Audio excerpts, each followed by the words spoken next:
Hello नमस्कार दोस्तों, कैसे हैं आप सभी और कैसी चल रही है आप लोगों की तैयारियां और कैसी रही आप लोगों की होली। तो काफ़ी लंबा टाइम हो गया, 2-3 दिन से कोई भी हमने क्लास वीडियोस नहीं किए थे। तो राजस्थान हाईकोर्ट एलडीसी की जो हमने सुपर फास्ट सीरीज शुरू की थी उसी का एक और टेस्ट है, टेस्ट नंबर 6। इससे पहले वाले 45 नहीं देखें तो देख लेना। हमेशा की तरह आपको मात्र 10 मिनट का टाइम मिलेगा और टॉप 51 क्वेश्चन के आंसर देने हैं। टारगेट रखते हैं कि कम से कम आपको 40 सही करने, तो जो भी आपका स्कोर रहे, जितने भी सही कर सकते हैं कमेंट करके बता देना। और पीडीएफ आपको पता है कहाँ से लेनी है, टेलीग्राम से, जिसका लिंक है प्रहलाद सारण सर के नाम से। और ये ऐप डाउनलोड नहीं किया तो कर लेना। राइट, तो करें शुरुआत क्वेश्चन नंबर 1 से। एक बार फटाफट लाइक से जरूर कर दीजिएगा, ताकि अभी हम डेली एक दिन में कम से कम हाईकोर्ट के लिए 3 या 4 वीडियो डेली बनाएंगे, तब तक आपका एग्जाम नहीं हो जाता। तो इसके लिए जरूरी है कि आप थोड़ा सा लाइक शेयर करें। तो पहला है कि कालीबंगा किस नदी के किनारे विकसित हुई थी। देखो बहुत इंपॉर्टेंट क्वेश्चन है। वैसे तो आपको नॉर्मली बहुत आसानी से याद है कि कालीबंगा सभ्यता हनुमानगढ़ जिले में और गग्गर नदी के किनारे पे है। लेकिन गग्गर नदी को हम सोतर नदी भी कह दीजिए, आप देशवती नदी भी कह दीजिए, या राजस्थान का शोक भी कह सकते हैं। तो उपयुक्त सभी वाला ऑप्शन यहाँ पर सही हो जाएगा, सी, यानी तीनों ही एक ही नदी के नाम है। तो राइट आंसर आपका सी होगा। कालीबंगा गग्गर नदी के किनारे पर अमलानंद गोस्वामी ने 1952 में इसकी खोज की थी और बीबी लाल बी के थापर जी ने इसका उत्खनन किया था। किस रियासत में गोकुलबाई भट्ट ने प्रजामंडल आंदोलन का नेतृत्व किया था। गोकुलबाई भट्ट, जिन्हें राजस्थान का गांधी कहते हैं, इन्होंने सिरोही प्रजामंडल की स्थापना की थी। तो राइट आंसर आपका क्या हो जाएगा, डी आपका सही आंसर है। ओके, विश्व का सबसे बड़ा भूमिगत पुस्तकालय पोकरण जैसलमेर में है। इसको किसके नेतृत्व में बनाया गया था। देखो एक क्वेश्चन तो ये आपका पहले आया हुआ है कि सबसे बड़ा भूमिगत पुस्तकालय है कहां पर, पोकरण जैसलमेर में। और ये जो है हरिवंश सिंह निर्मल, याद रखना लास्ट वाला नाम, डी आपका सही हो जाएगा। ओके, राजस्थान में राष्ट्रीय लॉ यूनिवर्सिटी जोधपुर में बनी हुई है, लेकिन जोधपुर में कहां पर है। इससे पहले जब क्वेश्चन आया तो यही पूछा था कि राष्ट्रीय लॉ यूनिवर्सिटी है कहां पर, जोधपुर में, और जोधपुर में मंडोर में है। ठीक है, मंडोर में। तो राइट आंसर आपका बी सही। राजस्थान में अरावली पर्वतमाला का सर्वाधिक विस्तार कहां पर है और न्यूनतम विस्तार कहां पर है। अरावली पर्वतमाला आपको पता है राजस्थान में 9% भूभाग पर, लगभग 9.3% भूभाग पर है। और सबसे ज्यादा विस्तार है उदयपुर वाले क्षेत्र में, और सबसे कम विस्तार आता है अजमेर में। अजमेर मध्यवर्ती क्षेत्र में, कटीपटी अरावली वाला भूभाग मध्य अरावली अजमेर में ही आती है। बी आपका सही है। वह दुर्ग राजस्थान में चित्तौड़गढ़ के बाद में दूसरा सबसे बड़ा लिविंग फोर्ट है। अगर पूछे कि सबसे बड़ा लिविंग फोर्ट कौन सा, 1 नंबर पे, तो चित्तौड़गढ़ वाला है। और दूसरा जो है सोनार किला यानी जैसलमेर वाला दुर्ग जो है, ये दूसरा सबसे बड़ा लिविंग फोर्ट आता है। पहला आता है वो चित्तौड़गढ़ वाला है।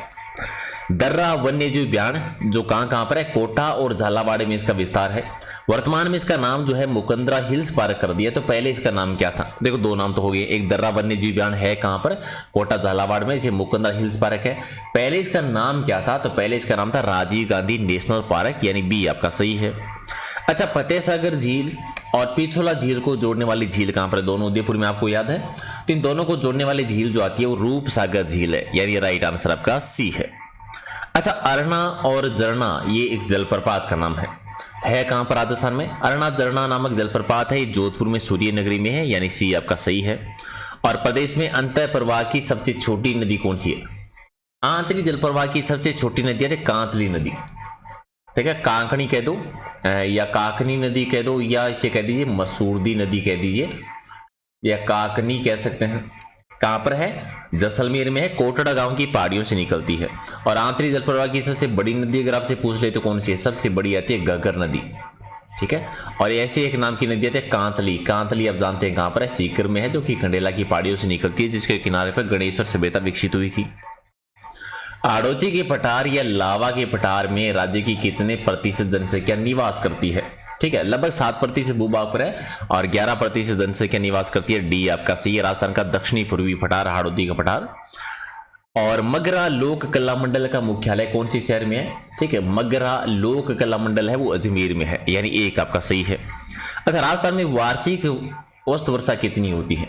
देखो औसत वर्षा जो होती है राजस्थान में वो होती है 57.51 सेमी। एग्जैक्ट डाटा तो ये है। अब इसके नजदीक जो भी आपको ऑप्शन मिले तो आप इसे 58 सेमी कह दीजिए, 57.7 कह दीजिए। अगर ए और बी दोनों दिया है तो ये कर देते। यहाँ पर कोई और डाटा होता, जैसे 57 होता तो नजदीक वाला कर देते। अगला है कि राजस्थान में सर्वाधिक ओलावृष्टि किस जिले में होती है। तो सर्वाधिक ओलावृष्टि होती है वो जयपुर में होती है, यानी राइट आंसर आपका सी है। अच्छा, कालिदास जी ने किस नदी को अंतःसलिला कहा था। अंतःसलिला लूनी नदी, जो पश्चिमी राजस्थान की सबसे महत्वपूर्ण नदी है, खारी मीठी नदी जिसे हम कहते हैं, नागपाड़ अजमेर से निकलती है और बालोतरा के बाद में इसका जल जो है वो खारा हो जाता है। उमेद सागर और नार सागर बांध ये राजस्थान के कौन से जिले में आते हैं? तो उमेद सागर, नार सागर दोनों ही भीलवाड़ा में, तो बी आपका सही है। अच्छा, जलचरों की बस्ती के नाम से किसे जाना जाता है? जलचरों की बस्ती कहते हैं जय समंद वन्य जीव अभ्यारण्य को, यानी बी आपका सही है। बनेड़ा जो कि भीलवाड़ा में है, यहां से कौन से खनिज का उत्पादन होता है? तो बनेड़ा से तांबा उत्पादित किया जाता है। तांबे की सबसे बड़ी खान तो आपको खेतड़ी झुंझुनू याद ही है, कॉपर लिमिटेड भी है वहां पे। राजस्थान में सूती मिलों की संख्या कितनी है? तो वर्तमान में कितनी है? 23 है। सूती वस्त्र उद्योग पहली आपको याद है ब्यावर में 1889 में, और बी हो जाएगा सही है। अच्छा, मालवी एक गोवंश है, कौन सी जिले में पाई जाती है? तो मालवी इनमें से हाड़ौती वाले क्षेत्र में, झालावाड़ है, कोटा वाले एरिया में, तो राइट आंसर आपका। चंद्रभागा पशु मेला बढ़ता है, अगर आपको कहता है झालावाड़ में चंद्रभागा नदी भी है, वहां पर इसमें सर्वाधिक जो क्रय विक्रय होता है ना, मालवी नस्ल का ही होता है। ओके, बहरोड पशु मेला कहां पर लगता है? तो बहरोड एक जगह का नाम है, अलवर में, आपको याद ही है, तो ये अलवर में बढ़ता है। चंपाकली, पंचलड़ी और मंडली क्या है? ये आभूषणों के नाम है। शरीर के कौन से अंग में? तो चंपाकली, पंचलड़ी या मंडली जो है गले में पहने जाने वाले आभूषणों के नाम है। कलीला दमना क्या है? चित्रशैली के दो पात्र हैं, कौन सी चित्रशैली में आते हैं? राजस्थान की सबसे प्राचीन चित्रशैली जो है, मूल चित्रशैली जो है मेवाड़ चित्रशैली, जिसकी शुरुआत होती है तेज सिंह के टाइम पर और जगत सिंह के टाइम पर इसका स्वर्णकाल मानते हैं। ओके, अगला है कि मयूर बीड़ी कारखाना कहां पर है? तो टोंक में, नवाबों की नगरी में। और राजस्थान का एकमात्र नृत्य है जो बिना वाद्य यंत्र के, एकमात्र तो नहीं कह सकते, लेकिन बिना वाद्य यंत्र के जो होता है ना, वाल नृत्य होता है, जो ग्रासिया जनजाति के द्वारा किया जाता है, और ग्रासियों का घुमर भी कहलाता है। ग्रासियों का इसके अलावा नृत्य अगर कहें तो मादल नृत्य भी होता है, एक लूर नृत्य भी होता है, एक कूद नृत्य भी होता है, रमन नृत्य भी होता है, जवारा है, और मौर्य नृत्य जो विवाह के टाइम पर होता है। ओके, दीपावली पर किए जाने वाला नृत्य कौन सा है?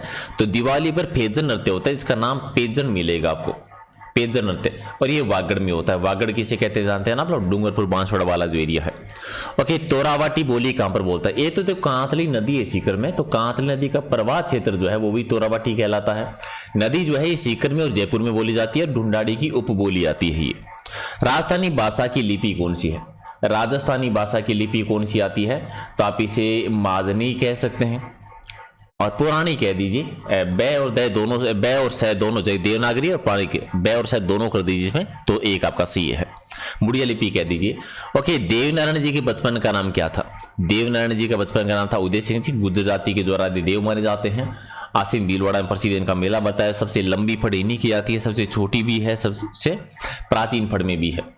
ओके, धनोप माता का मंदिर कहां पर है? तो नौ माता आप जानते भी, वहां पर सोने के भंडार मिले थे, ये भीलवाड़ा में है, सांगरिया भीलवाड़ा, बी आपका सही है। ओके, यथाशक्ति शब्द में कौन सा समास है या किस समास का उदाहरण है? यथाशक्ति यानी अव्ययभाव समास है, तो राइट आंसर आपका ए कर दीजिए।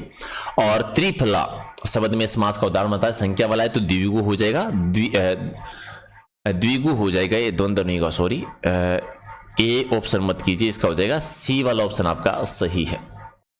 ओके, रहा खर्च सही सामसिक विग्रह निम्न में से कौन सा होगा? रहा के लिए जो खर्च होता है रहा खर्च, रहा के लिए खर्च, यानी बी आपका सही है। रात्रि शब्द के उचित पर्यायवाची बताने की कौन सा जोड़ आपको सही लग रहा है? रात्रि के पर्यायवाची कौन से होते हैं? यामिनी होता है, त्रियामा होता है, से होता है, तो राइट आंसर आपका बी सही है। ओके, मलय में पर्यायवाची शब्द का चयन करना है, कौन सा होता है इनमें से? तो चंदन का हो जाएगा, चंदन, यानी बी आपका सही है। अच्छा, दीपक के पर्यायवाची शब्द पहचान कीजिए, इनमें से कौन सा ऑप्शन जो है वो दीपक के पर्यायवाची का है? दीपक यानी प्रदीप, दिया या दीप कह दीजिए, तो राइट आंसर आपका एक है। इनमें से जो एक दूसरे के विलोम शब्द नहीं है उनकी पहचान करनी है कि कौन सा विलोम शब्द नहीं है। सुरबोध का दुर्बोध ठीक है, योगी का भोगी हो जाएगा, ठीक है। प्रीतोष का अप्रीतोष नहीं, इसको हटा दीजिए, और समरण का विस्मरण हो जाएगा, तो राइट आंसर आपका सी है। अच्छा, निश्चित शब्द का विलोम शब्द बताना है, तो निश्चित का क्या हो जाएगा?